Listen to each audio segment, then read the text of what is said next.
Sa ibang bansa ka lang makikita ng ganyan, no? Ayan, sa lahat ng gusto magpagawa ng pwede Wrangler, pwede Hammer, OTJ, APJ, Tamiya, lahat na. So, sa mga naghahanap ng hammer, yan. Ito is hindi nyo na mabibili kasi ito is pinapagawa. So, gagawin tong 6-door. Mga kaibigan, sa mga naghahanap dyan ng Wrangler na 4x4, yan. So, 1,000 lang, magkakaroon ka na ng owner type Jeep. Here we go. So magandang araw po sa lahat ating viewers, client, and mga subscribers. So nandito pa rin tayo sa Cromax. Okay, Cromax Body Repair and Shop Center. So may mga ilang unit tayo dito na ipapakita. And ito yung mga binubuo nilang unit. So tara!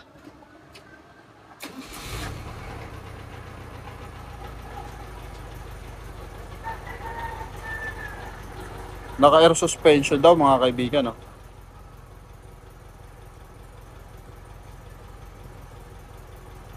Sa ibang bansa ka lang makikita ng ganyan, no?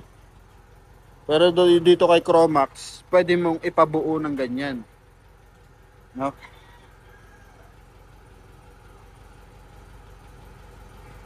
Yan, no?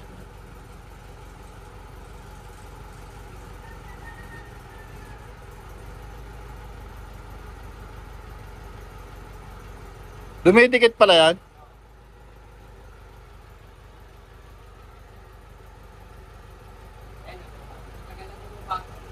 Hindi siya pansin, ano.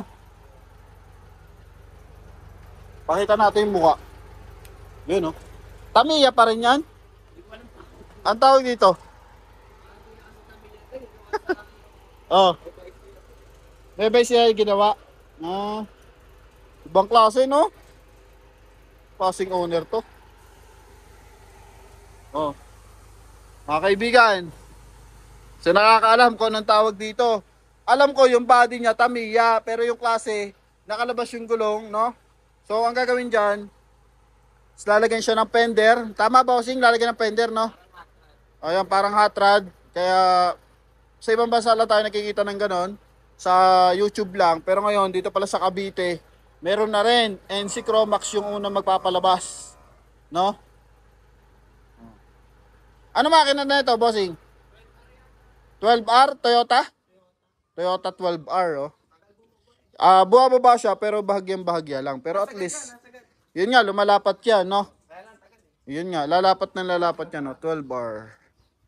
Oh, laki ng makina. Diesel. Air suspension. Ito. Air suspension. Ay, oo nga, no? Ayan, oh, air suspension, mga kaibigan. Yan, oh, sa kabila. Yan, oh. Yan, oh. Okay. Yan. Napansin nyo. Kaya yung gulong niya nakalabas. Nakalabas, no? Kasi pag may fender, sasayad. Ganda, no? Parang Tamiya na, di mo maintindihan to. Pirelli. Mukhang malaking presyuhan to, oh. Mukhang mapera may-ari nito. siya ng fender dito. Ayun nga. Kung ano yung nasa isip natin, yun na ang kalalabasan yan, eh, di ba? Papasin mo, mga kaibigan, dito lalagyan ng fender. Yan, tapos sa harap. Grabe. Wala pa tayo nakikita no kahit sa mga parang ang tawag dito, mga Volkswagen. Ang kalalabasan, no? Yung fender niya. Yung kung ano yung nakikita nyo sa Volkswagen na nakahiwala yung fender sa body. So parang ganun yung kalalabasan niya. Yun. Okay? So ito mga kaibigan, ikutan natin kung ano bang meron dito. Ito daw, sabi kanina ni Boss Adel, ito ba yung nasa Amerika? Sa Amerika. Nasa Amerika, lahat ng pyesa, parts na ipapalagay dito is galing Amerika. Hindi, ito yun, ito. Ito isa? Ito isa. Okay. Ito. Order na yan. Order na. Then, lahat ng pyesa, Accessories. lahat ng accessories, mga headlight, kaya nahirapan siya. Tama pa si mo, may sariling cut, no? Kasi lahat daw ng nito, lahat ng accessories niyan galing ibang bansa. So ang ginawa ni Bossing Adel dito, hinintay munang dumating yung parts. Yan. Hinintay munang dumating yung parts bago niya ikinat yung mga spare parts ng unit kasi nga yan, oh. Iba yung sukat. Tama pansin mo, sila na yung nagki-create ng Yung bumper niya, fabric. Talagang dito, pasadya po ang usapan dito. pagdating dito, no? Yan. Ang ganda nakakalabasan. Hammer to eh. Wrangler automatic. Manual lang, pero 2-door. Then ito, sa mga naghahanap ng hammer, yan. Ito is hindi nyo na mabibili kasi ito is pinapagawa. So gagawin tong 6-door. Oh. Yan oh, 6-door yan oh. Original hammer. Makina na ito ata is ano? 4M40. 4M40, ano yun? Pajero? Hindi. Pajero. Parang Pajero. Yan oh. Pajero yan. Oh. 4x4. 4x4, ganda ng loob. Dual aircon. Alam mo, bulletproof car ha? Hindi naman. Kapal ng gulong ah. Meron tayo nakita noon sa display center doon, pero pambenta 670. Ito pa sarili. Ito pansarili. Dahil pang ginagawa nila dito mga kaibigan, no. Yan oh. Thank you idol ah. Yan. So ito, dito tayo mga kaibigan, Cromax. So sa mga gustong magano, ilalagay natin yung kanilang contact number dito sa ating screen, no? So ito is made by Cromax to, no? Yan, ito. Made by Cromax. So sila yung request siguro ng customer, hammer type, no? Ha? Aircon yan, aircon. Box type? Anong tawag dito? Ha? Close type. Close type, pero iba yung disenyo eh, no? Ibang disenyo, compare mo sa ibang owner. Then, naka fully aircon. Stainless. Oh, ganda ng loob, oh. Malinaw naman yung camera natin, so kita yung loob ng bahagya. Uwi yan ng Isabela. Isabela. Oh, pa-assemble yan. So dito mga kaibigan, kontakin nyo lang, then pag-usapan nyo yung presyo, kung ano ipapabuo nyo, and magkano ba yung budget nyo para mabuo, no? And etong isang to is automatic transmission. Vlogger po from Metro Manila daw yung may-ari nito. So wala naman nakalagay na logo ng YouTube channel nila. So ito, shish, pero hindi siya eh. Yung shish yung kasama nila sa kasama nila sa content. Siya yung nagpasikat ng shish na na word. Okay. Okay. So I think ito sa mga sa mga bar, no? Yung pupunta ng mga bar na, no? I think yan yung mga yan, no? Magka-camping. Oo, ito papagandahin nila. So dito rin yung ginagawa kay Cromax. Hindi kasi ito guys, si Cromax hindi siya display center, no? Ito po is repair shop. So kung gusto niyo magpabuo ng unit, pwede rito, no? Yun nga lang, maghihintay kayo, no? Talagang maghihintay kayo. Ito order oh. Sila ang gumagawa simula sa pinakamaliit na accessories hanggang sa hanggang sa matapos yung unit. So sila po talaga ang tumatapos ng unit. Kaya talaga yung kung ano yung gusto nyo, yun po yung masusunod, no? Yun nga lang, quality price din talaga, no? Kailangan talaga is may budget tayo naka-ready. Yan. Okay? So ito pa yung ibang unit. And yun lamang mga kaibigan. Hoping na makapagpagawa kayo dito kay Cromax. Ito is service nyo ba to? Service, oh. Nakikita mo may nakalagay na Cromax Motors. Yeah. Pambili ng mga yero. Ito available. Kaso bubuuin pa, no? Pag may order sa RRF ko. Okay. So pag wheeling, to? Manual automatic? Manual na 4x4. Ayun, oh. Ito mga kaibigan, sa mga naghahanap dyan ng Wrangler na 4x4. So, ano makina? 4D56. So, 4D56 Mitsubishi. Turbo. Yung mga ginagamit natin sa L300 Adventure, tama ba? O Pajero. Pajero. Matamag siya Pajero. Ayan o. Pati chassis niyan Pajero. Pati lang talaga yung Wrangler dyan. Pang ilalim niya, Pajero. Sidings niya, Pajero. Tapos makina pang Pajero din. Then, body lang niya is Wrangler. So, ito is naka-ready lang dito sa mga buyers na gustong ipabuo to. So ito guys is 4x4. So magkano kaya pag natapos? Estimate yan sa mga 500. Depende sa accessories kasi. No? Na idadagdag nila. Idadagdag. Okay, pero ang kagandahan dito mga kaibigan, 4x4. Start ng price niya nasa 500. 500. So Aircon niya dual. yan, dual aircon. Medyo mahaba eh, no? Mahaba. Then Galing yan Bicol. Full aircon galing Bicol. Ibig sabihin mga kaibigan, good running to. Naghihintay lang si Bossing Cromax ng buyer na magkakagusto dito, then bubuin na nila. Willing mag-wait. Oo, yan. Sa mga willing mag-wait, pwede nila itong buuin. Makina 4D56, Diesel, turbo, dual aircon, no? So, I think panalong-panalo to kasi marami naman tayong mga buyers diyan na willing talaga maghintay, uuwi next year. So, pag-usapan niyo lang yung presyo and pwede niyo na tong ipagalaw. Yan. Fully aircon, no? Medyo madumi lang. Madumi lang ang loob, pero ito naman kasi good for restore pa. Kaya wala tayong worry dyan. Ang mahalaga dyan, maganda. Alam mo talaga dito, mga kaibigan, syempre, mekaniko, sarili mo yung shop, so hindi ka na makukuha ng dispalinghadong makina. Hindi, papa-overhaul pa yan. Ayun, yun nga, kumbaga, hindi siya basta-basta ibibigay sa may-ari, no? Sa makakabili ng dispalinghado yung unit, no? So, kumbaga, quality talaga bibigay sa ni Cromax yan. Para at least, sulit na sulit yung gamit. Okay? Yan. Ito naman, ang cute, no? Two-door. Ano yan, dating van. Two-door, no? Oh. Dating van yan, kinonvert. Mas mahaba pa yung uso. Iba, no? Daily ka siya dati, daily. Daily ka. Ano to, hindi sa Wrangler, CJ5. CJ5. Pero madalang na yung ganito, ano, boss? Madalang na. Oh. Assemble na talaga yan. Oo, CJ5, oh. Sino nagbuo nito? Dinala lang? Yung body in order nila. Okay. Ang kasama ng body, ito lang. Itong mga pinto, fabricate na namin.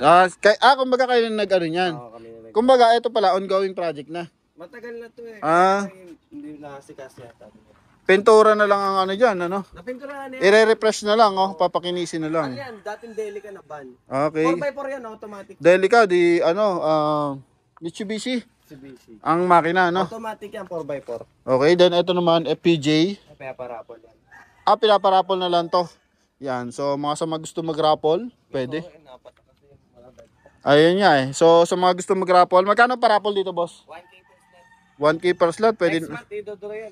Pwede na ako sumali dito, 1K per slot, oh. Malay mo. C221. So mga walang pambili pa ng owner, mga kaibigan, eto, FPJ. FPJ Malabon. Same lang naman. Same lang naman. Kumbaga, yung haba lang, no?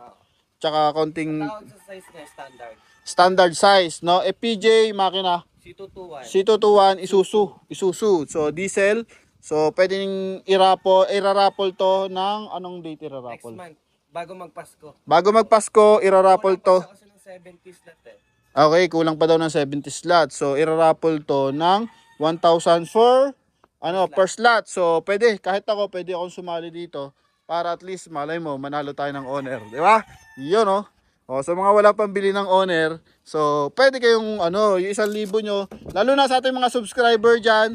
So, paano, bossing? Paano pag, PMS sa page ng Cromax. page ng Cromax na lang, no?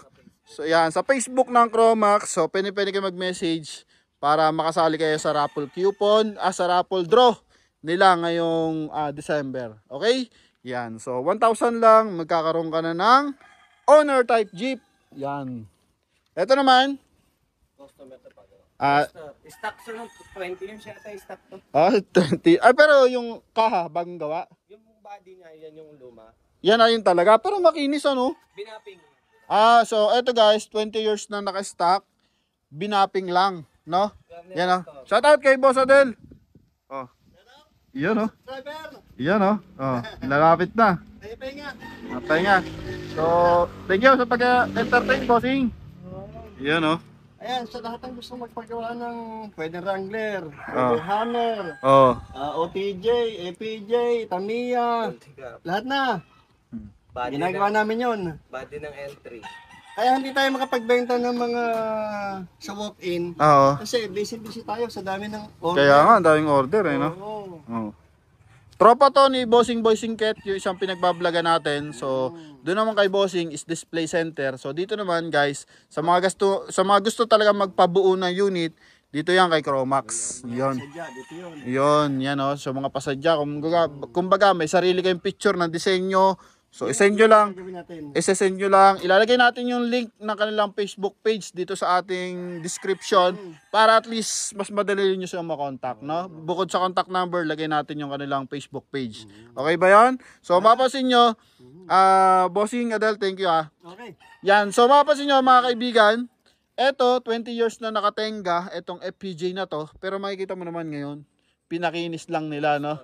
Nirestore, luma pa rin yung kaha niya, pero kiniskis na maigi. So, eto, hindi mo madadala ng basta-basta bapping lang yan, no? sinakay yata sa truck to eh. Sinakay. So, ibig sabihin, hindi siya running, no? Running. Okay, running. Pero, tsaka, in-upgrade na nila yung tukod, no? Hindi, joke. Joke lang, mga kaibigan, ha? So, by the meantime, wala pa siya nilalagay na tukod ng engine, ng hood. So, pero kinis na, no? Ayan, oh, makinis na, oh. Pina-overhaul nila yan. Overhaul. Ito yung example na sa Plus Japan. Na hydrovac. Okay. Pero mas pag brand nyo, mas mahina. Naman, kaya lang kasi medyo mas sampa na tayo sa Plus Japan. Sa Japan pa rin talaga. Kasi minsan nakakabili kami nito. For example nito. Ano kasi yun parts by parts na bibili. Pag brand nyo, buo na ng buo na. Assembly. Yun, assembly. Kasi minsan nakakabili kami nito. Example nito, yung Clutch Master. Brand new Hindi na gana. Ayun lang. Di ba? Yan, ito, Clutch Master, yung maliit. Ito, hydrovac. Yan. Yung kanyang, overhead. No? Bagong pintura na, good running na to. Ito na lang yung hindi nila ina-upgrade dito, mga kaibigan. Okay? So, yun lamang, mga idol. Etong isang to, pambenta. Isuzu C240, para sa mga gusto mag-walk-in. Quality na owner. So, wala kayong hahanapin kasi sila mismo yung gumagawa. Kanila mismo yung owner. So, alam nga naman, ipahamak pa nila yung sarili nila. Diba? Isuzu C240, Bigfoot, bagong assemble. No? Bagong restore, stainless. Ang flooring. Stainless yung flooring. Pati body, stainless. So, lahat dito stainless. So, silipin natin yung kanyang makina. Ano po? Rim 16. Rim 16. So, malaking gulong. Bigfoot, no? Okay, so naka-set up na. I-display na lang to, mga kaibigan. Sa mga sa mga naghahanap ng i-vlog ko to ng iba para at least isa lang, no? Para makita. Yan. Kasi pag sinuyod nila yung vlog natin, ang haba nun eh. So, ibubukod natin to. Nakabukod yung Tamiya din, same time bubukod natin to. Isuzu C240. Okay? Yan.